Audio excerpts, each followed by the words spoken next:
Dahil sa kasaysayan ng bansa natin, yung mga nagpahirap sa bayang ito rin yung pamilya ng mga politikong nakaupo ngayon. Sila pa rin.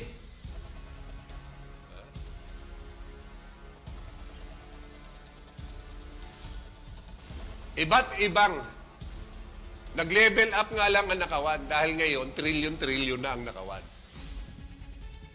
At sa batas na yun, nakalagay din na dapat gumawa, mag-file ang mga congressman ng anti-political dynasty.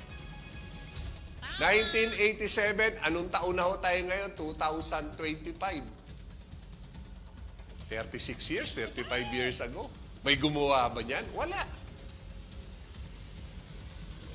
Wala. Kaya ngayon, paulit-ulit na nangyayari ang mga anomalyang ito.